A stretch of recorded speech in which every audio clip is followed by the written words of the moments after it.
April 18, 1942. 600 hours. The flight deck of USS Hornet, 650 miles east of Tokyo. The Pacific dawn breaks gray and violent. Waves the size of buildings lift the carrier's bow, then drop it with sickening violence into the trough below. Salt spray lashes across the flight deck in horizontal sheets. The wind screams across the bow at 25 knots, and somewhere in that chaos of metal and ocean, 16 B-25 Mitchell bombers sit fueled, loaded, and waiting. Lieutenant Colonel James Harold Doolittle stands on the bridge of the Hornet, watching his men make final preparations on the plains below. He is 56 years old for a combat pilot, older still for what he's about to attempt. His face is weathered leather, creased by decades of pushing aircraft beyond their design specifications. His uniform is crisp despite the spray and chaos. But his eyes are calculating, running through mathematics that would make any engineer weep. The problem before him is not theoretical, it is brutally, mathematically real. A B-25 Mitchell bomber, fully loaded for combat, weighs approximately 31,000 pounds. The aircraft requires a minimum runway of 3,000 feet to achieve safe takeoff under ideal conditions: smooth tarmac, no headwind uncertainty, no ocean waiting below like a predator. Every test, every calculation, every engineering simulation conducted by the Navy and Army Air Forces reached the same conclusion. It was physically impossible to launch a B-25 from a carrier deck. The USS Hornet's flight deck measured 809 feet in total length, but the bombers were not parked at the stern, with the entire runway ahead of them. They were positioned forward, crowded onto the deck in tight formations because space on a carrier is the rarest commodity in naval warfare. Doolittle's lead aircraft, the one he would pilot himself, had exactly 467 feet of available space before the bow ended and the Pacific Ocean began. 467 feet. A B-25 Mitchell has a wingspan of 67 feet and a fuselage length of 52 feet. Every pilot knows the critical moment in takeoff, the rotation, when the nose lifts and the main wheels leave the tarmac. The bomber needs sustained acceleration, needs the wings to bite into the air with enough velocity to generate lift. On the Hornet, that rotation point would occur approximately 200 feet from the bow. The aircraft would then have perhaps 250 feet of open air to gain enough altitude to clear the ocean and the bow of the ship below. The carrier's bow was 60 feet above the waterline. Engineers had run the numbers until their pencils wore down. The consensus was unanimous and final: it could not be done. The physics would not allow it. The margin for error was not merely thin, it did not exist. A takeoff attempt would result in either a stall, the aircraft suddenly losing lift and dropping like a stone, or a collision with the ocean's surface, propellers slicing into water at 100 miles per hour. Either way, the result was certain death for the five-man crew. But Doolittle had never been impressed by what engineers said was impossible. He had spent his entire career proving impossible wrong. As a young test pilot in the 1920s, he had pioneered instrument flying, proving that an aircraft could be flown safely through fog and clouds using only instruments, a concept that had seemed suicidal to older pilots. He had won air races that broke speed records. He had pushed every aircraft he flew beyond its rated performance envelope, always with calculation, always with preparation, but always pushing. The military hierarchy had learned to trust him when he said something could be done, even when the equations suggested otherwise. The night before, Doolittle had gathered his 16 crews in the Hornet's ready room. They were young men, mostly pilots in their 20s and 30s, bombardiers and navigators and gunners who had trained together for weeks without knowing their actual target. They knew only that they were being asked to attempt something unprecedented. Doolittle had explained it to them with brutal honesty. The runways in China, their intended destination after striking Tokyo, were rough, unimproved, and 1,500 miles away across open ocean. The bombers would have enough fuel to reach China barely if everything went perfectly. They would not have enough fuel to return to the Hornet. After dropping their bombs on Tokyo, every crew would either crash land in China or ditch in the Pacific. It was a one-way mission disguised as a bombing raid. The men had volunteered anyway. Now, as dawn broke over the Pacific, Doolittle knew that the first barrier was not Tokyo. The first barrier was not the Japanese Navy. The first barrier was the 467 feet of the Hornet's flight deck and the laws of physics that said those feet would not be enough. He had a plan. It violated every established procedure in carrier aviation. It would require perfect timing, perfect coordination between his pilots and the Hornets, captain, and a technique that no B-25 had ever been flown before. And it would only work if everything, absolutely everything, went exactly right. The first light on April 18th is a cold, stubborn gray that refuses to soften. On the Hornet's flight deck, men move with the careful urgency of people who know every inch of danger and every inch of possibility. Jackhammers of rivets, the hiss of hydraulics, and the squeal of bronze on steel fill the air as Doolittle's staff, engineers, flight engineers, ordnance men, began the work that would turn a calculated impossibility into a tangible plan. The 16 B-25s, their bomb bays packed with fuel and iron, stand like wary beasts, each airplane a patient waiting to be brought to life in a way no carrier had ever witnessed. Doolittle's scrutiny is unrelenting, but it is not unkind. He does not pretend the odds have shifted by sheer willpower. He knows every number that stands against him, and he also knows the stubbornness of a pilot's heart. He calls his crew into the Hornet's ready room, a small chamber that smells of coffee, lamp oil, and the cold bite of spray from the open door. Maps lie like parchment avalanches across a table, pinned with pins that look not like landmarks but like cold, hard truths. He speaks plainly, almost bluntly. The runways in China are far, farther than a loaded bomber should dare, and the Hornet's deck is a mere strip of steel, not a runway at all. The plan to break physics is not a graceful one. It's a desperate compromise born of nerve and necessity. To make any sense of what Doolittle and his men would attempt, you first see what's being taken off the air. Wait.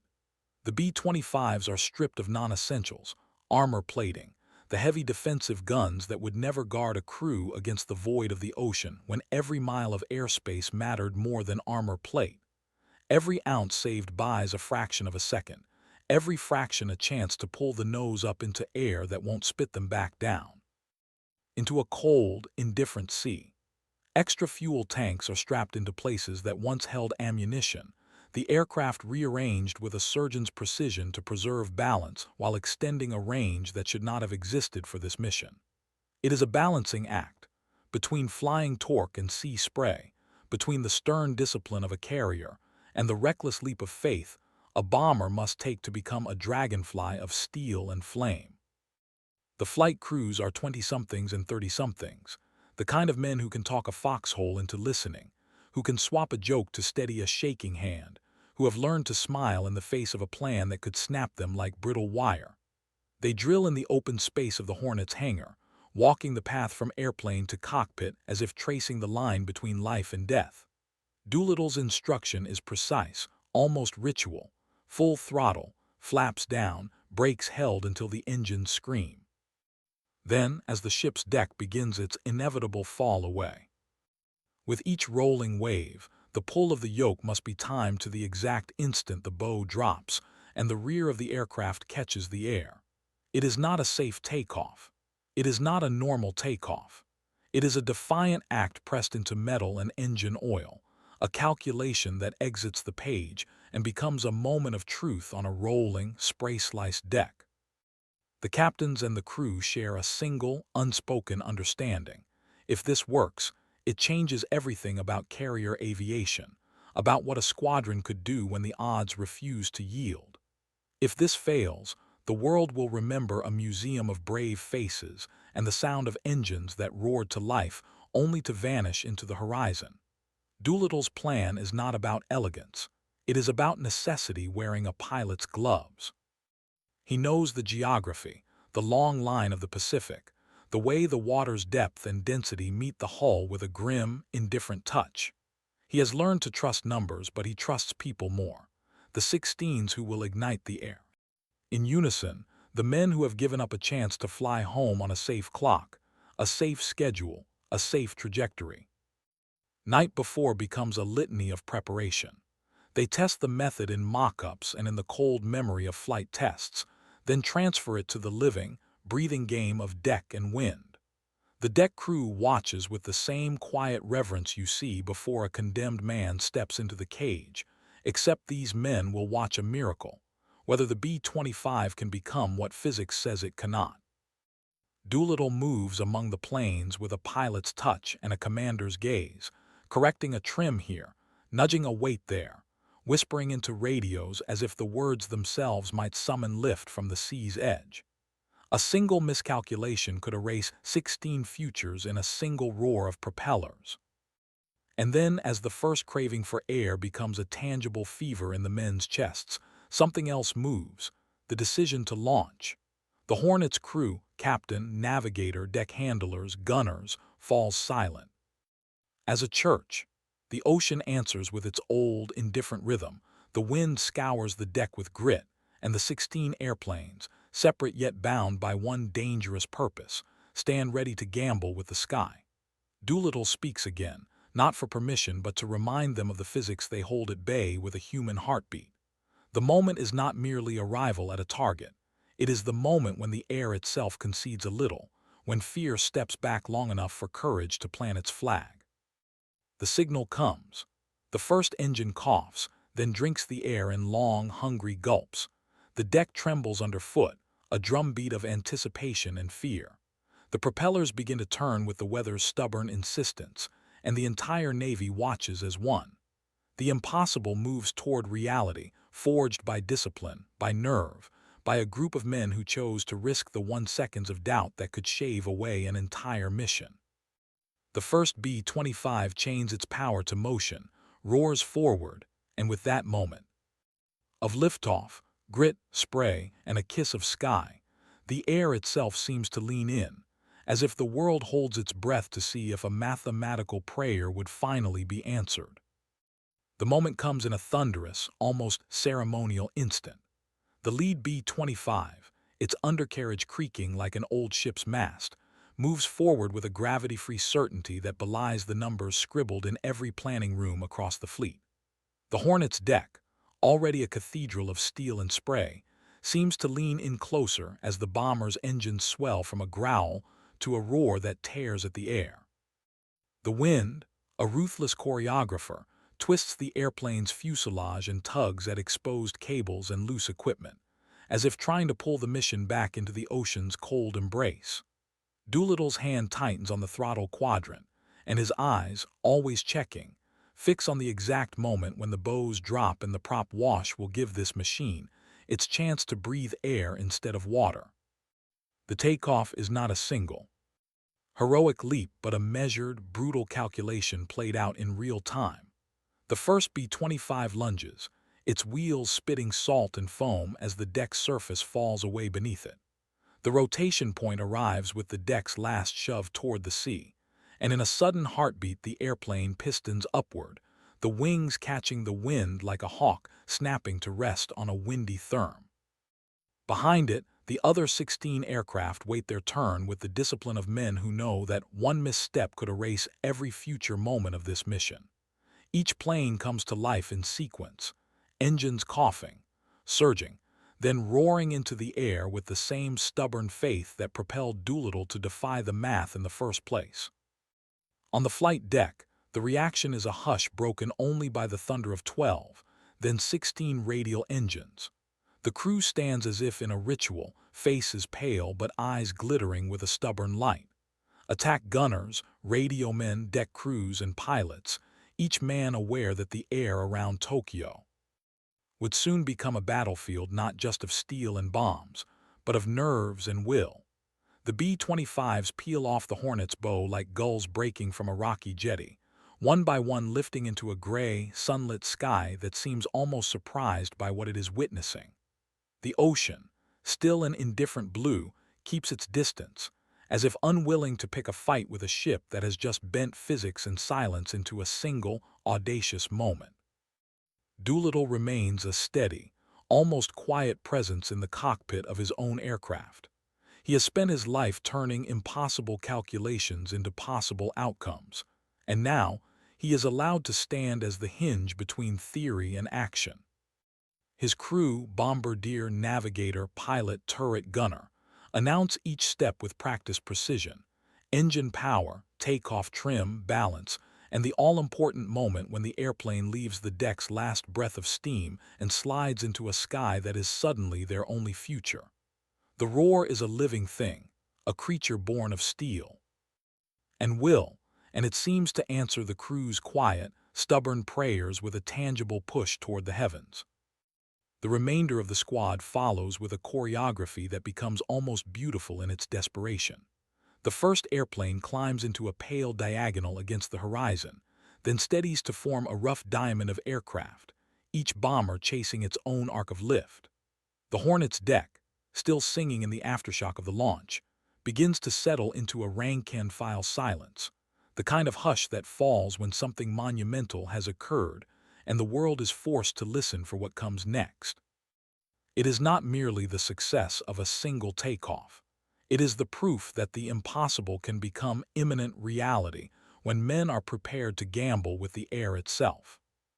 As the last B-25 engines fade from the deck and climb into the gray morning's breath, a single, shared breath seems to pass through the Hornet's crew. The ship answers with a tremor of structure, a chorus of cables and rivets, and then the ocean's open calm becomes the stage for 16 machines to become one mission. Doolittle's eyes finally release a fraction of the tension that has held them tight for days and years, and he allows himself a nod, almost a private vow, that the math may have failed the test, but the men had not. The raid to Tokyo would begin not with a single event, but with the collective courage of a generation who would risk every safety margin to remind a world, and a foe that the sky can still be bent to human will. Section 4. Tokyo Raid. The bombs fall and the flight home. The Tokyo Raid unfolds as a furnace-warmed moment in a cold sea of uncertainty. The lead bomber commits to the low, brutal course, an arc carved through radio chatter and the spray of the Hornet's stern wake. The engines scream their stubborn oath, and the air itself seems to tighten around the wheel wells, around the bomber's delicate balance of weight and wind. Beneath the canopy, the crew's faces are a study in discipline and nerve. Bombardier calculating lead angles, navigator tracing waypoints across a sea that has no mercy for error, pilot gripping the yoke as if it were a lifeline. The bombs, packed with they know not what wonder or waste, ride in that steel womb of a plane, waiting for the moment when metal becomes a hammer and air becomes the anvil.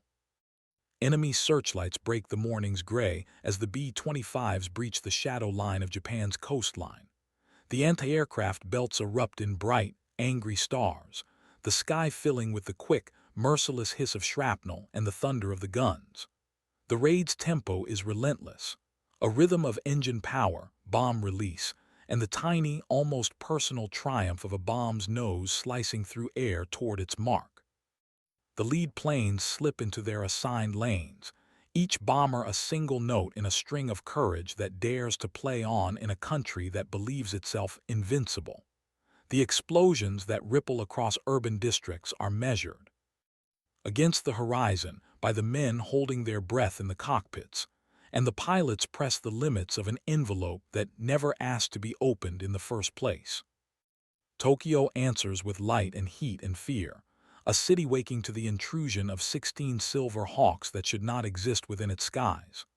The targets are hit with blunt, practical precision: the factories, the fuel depots, the places where war machines are born and fed. But the true effect here is not the ledger of damage. It is the blow to morale, a clear signal that the Empire's careful, confident air had a crack in it at last. The bombers deliver their payloads, And as they pull away from the hostile city, the cheers of history are not the loudest. They are the still voice of a crew that knows the odds, that knows the moment's fragility, and that moves on because the clock will not stop for a single heartbeat of relief. The flight back across the Pacific is a long, harrowing mercy. Fuel is a thief in the shadows, and every gallon spent on the eastbound leg is a gallon not spent on the return. The plan's arithmetic, already a battlefield of its own, now becomes a cruel test of navigation and endurance. Some of the B-25s carry extra fuel, some carry less ammunition. All carry the weight of a mission that was never meant to survive the reunion with the ocean's cold embrace. The crews ration their strength, trading jokes for quiet prayers, and the skies over the Chinese coast don't so much open as they accept the battered, determined silhouettes that slip into view after hours of distance and doubt. Across the vast expanse, the story narrows to individual fates. Some crews find airfields in China, greeted by local volunteers and nationalist forces who treat them as living proof that the war's front lines could bend. Others must bail out over mountains and rivers, aided by peasants who risk exposure and punishment to hide and feed American flyers. Doolittle's own crew, the ones who had mustered the nerve to lead, feel a tenderness toward the men beside them that is almost familial, the bond forged not by ease, but by a shared willingness to burn through every margin of safety for a single, undeniable truth, that the sky can be bent when courage is willing to pay the price. By night's end, the Tokyo raid leaves behind more questions than it answers, but one truth remains undeniable. The engineering dictum that declared the launch impossible had been proven mortal only by the stubborn heart of men who refused to accept the final word. The 80-foot leap from a deck that should have killed them had been not a miracle of luck, but a ledger entry rewritten by willpower, by training, by a moment when physics conceded just a fraction of a miracle to human intent. The Hornet's crew, the raiders, and a nation watching from the trenches of fear could finally breathe a tentative, wary breath, knowing that the war's tempo had shifted forever. The aftermath of the Tokyo raid settles like ash. Across the Pacific theater, a residue of triumph and loss that would take months to fully comprehend. For Doolittle himself, the return to American soil becomes a journey wrought with the weight of command decisions that cannot be undone. He had launched 16 bombers knowing that not all would return, knowing that the margin for error in his calculations extended beyond the takeoff roll and into the vast, indifferent expanse of the Pacific and the Chinese interior.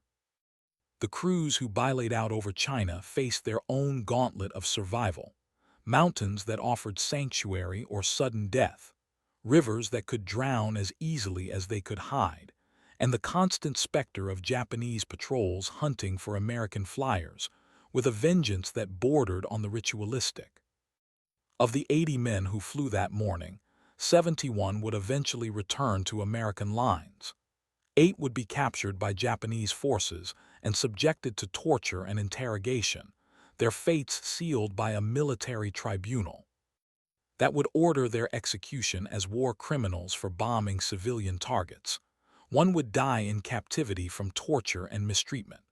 The loss of these men weighed on Doolittle with the gravity of command, a responsibility that no medal or commendation could lighten.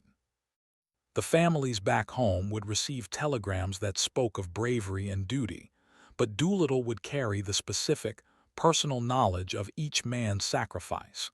Their names, their voices in the ready room, the way they had trusted him when he asked them to believe in the impossible. The strategic impact of the raid was subtle but transformative. The raid itself caused relatively modest material damage to Tokyo and its industrial capacity. A few factories burned, some fuel depots destroyed, civilian casualties in the dozens rather than the hundreds.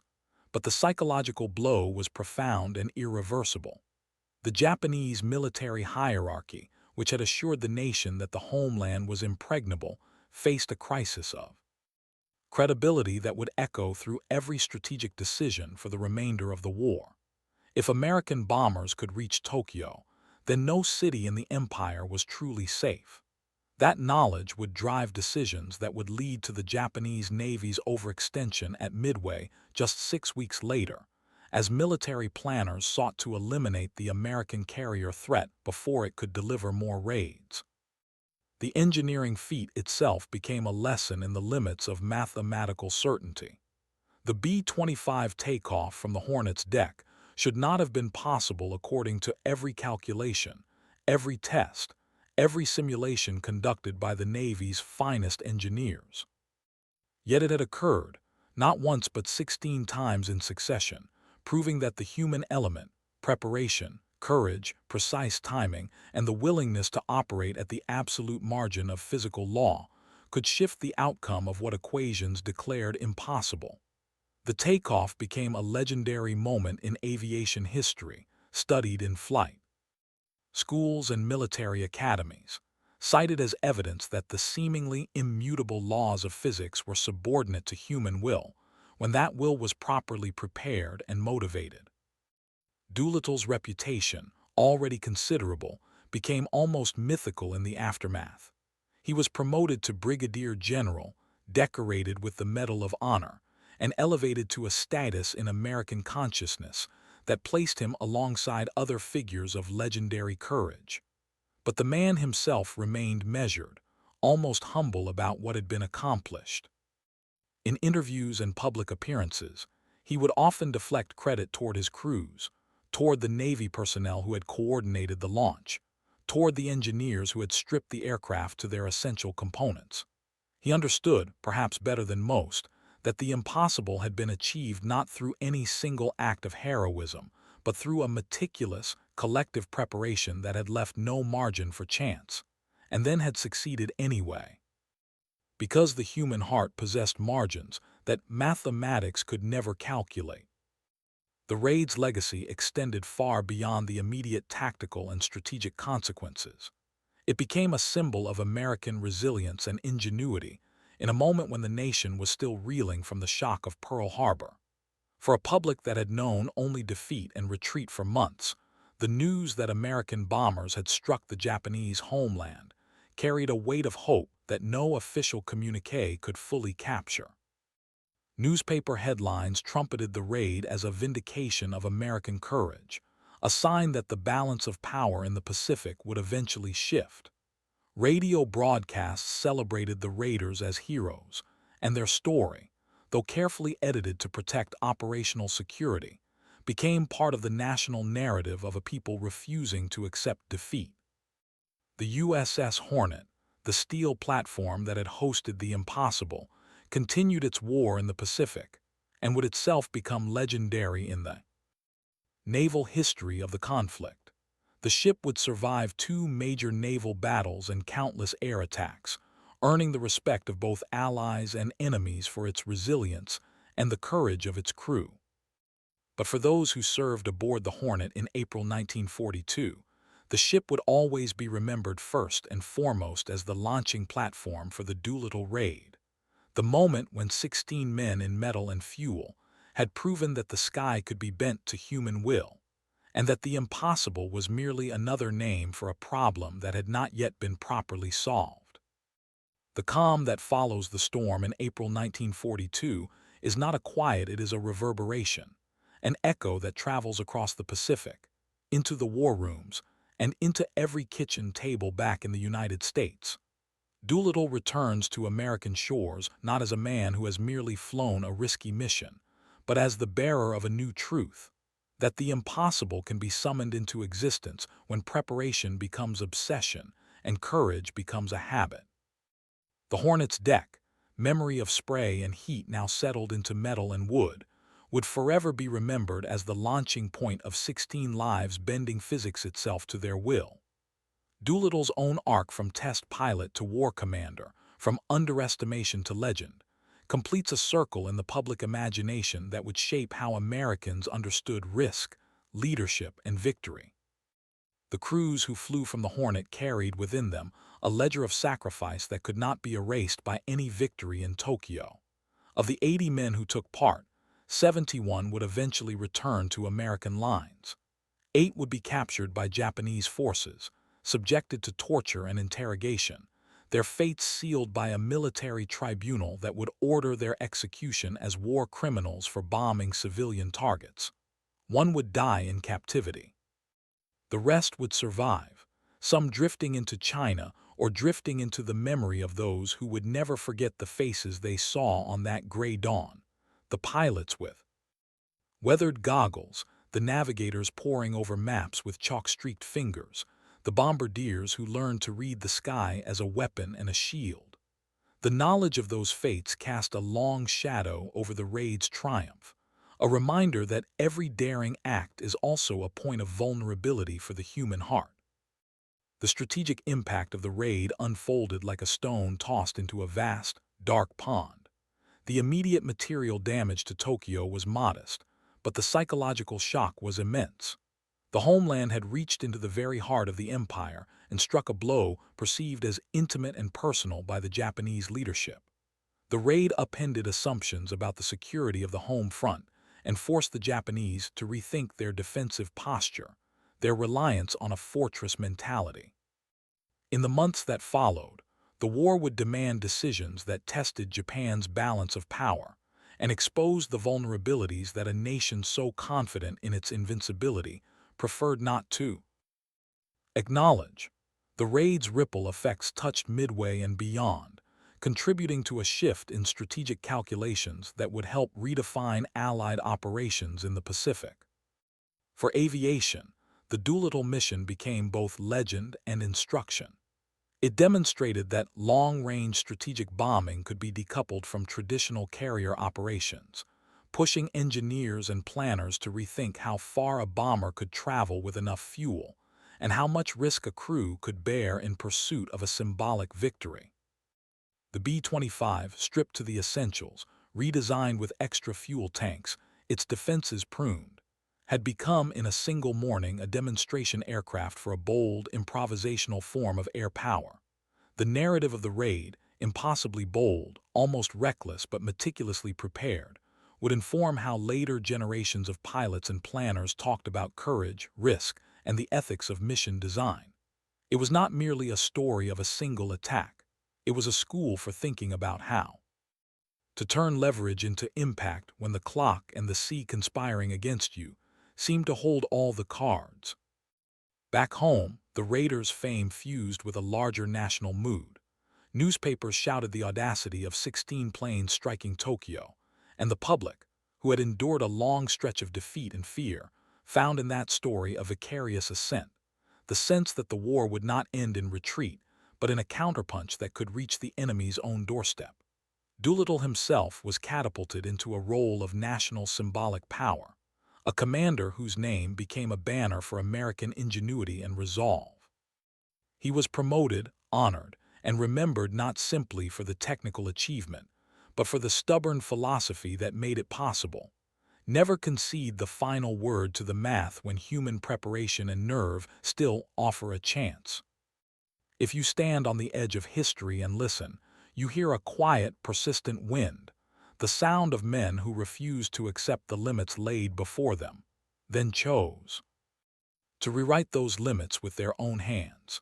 The Doolittle Raid did not erase fear or guarantee easy victory, but it did something rarer.